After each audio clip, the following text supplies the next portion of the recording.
పిచ్చోడి చేతుల రాయి జగన్ రెడ్డి చేతిలో ఒక పార్టీ ఉంది. ఆ పార్టీలో కూడా అంతా పెచ్చగుంపే. ఒక్కడ పనికొచ్చేవాళ్ళు లేడు. అందరూ పనికి మాలిన సన్నాసులు, దొంగలు, వెధవలే.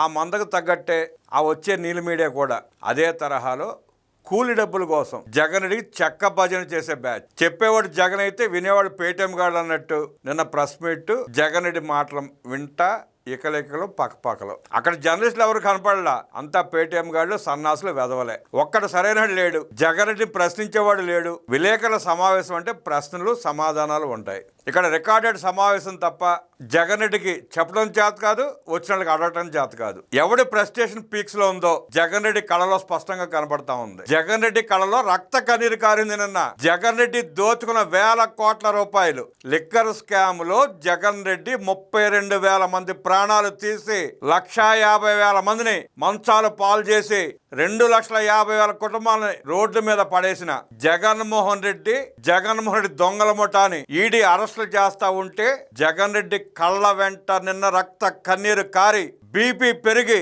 ఎక్కడ పోతాడో అని భయంతో ప్రెస్ మీట్ వంకతో కొంతమంది కిరాయిగాడిని కూర్చోబెట్టుకుని సొల్లు పురాణం చెబుతున్నాడు. ఆ మాట్లాడిన మాటలు వినిపించాలన్న చిరాగ్గా ఉంది. జగన్మోహన్ రెడ్డి మొహం చూడాలని అసహ్యంగా ఉంది. నీలాంటి నరరూప రాక్షసుడిని ముఖ్యమంత్రిని చేసుకున్న పాపానికి రాష్ట్ర ఇవాళ కూడా ఇప్పటికి కూడా ప్రతిరోజు ఏడుస్తూనే ఉంది. నువ్వు చేసిన దారుణాలు, మోసాలు, ఘోరాలు, నేరాలు, తీసిన ప్రాణాలు ప్రతిరోజు ప్రజల కాళ్ళంట రక్తం కారిస్తానే ఉంది. ఆ పాప నిన్ను ఊరికి వదిలిపెట్టదు. జగన్ రెడ్డి నిన్ను వెంటాడుతూనే ఉంటుంది, నీ వెనకాల పడతానే ఉంటుంది. నీ నీడలాగా నువ్వు చేసిన పాపాలు నేను తరిమి కొడతానే ఉంటాయి. ఆ కేసుల భయంతో, ఈడీ భయంతో, సిబిఐ భయంతో, సిట్ భయంతో, ప్రజలు తిరగబడి తరిమి కొడతారన్న భయంతో నీకు లో బీపీ వచ్చి నువ్వు పోవాలేమో కానీ ఇంకెవరికి నీ దుర్గతి పట్టదు, నీ దుస్థితి పట్టదు, నీ పరిస్థితి ఎవరికి రాదు.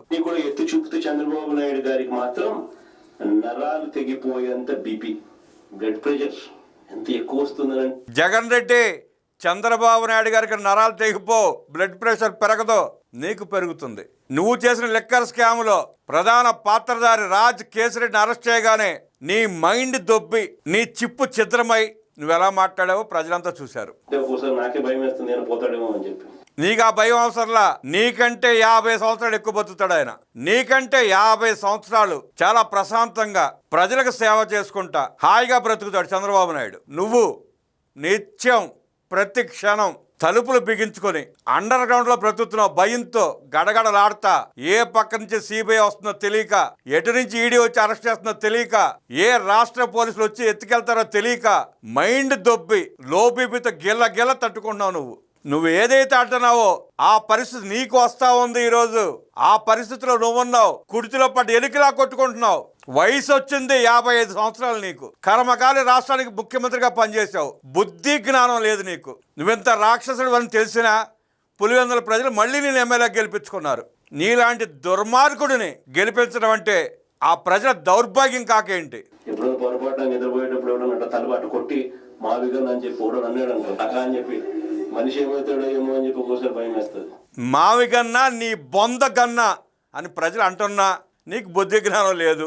నీకు కొంచెం జ్ఞానం ఉందా?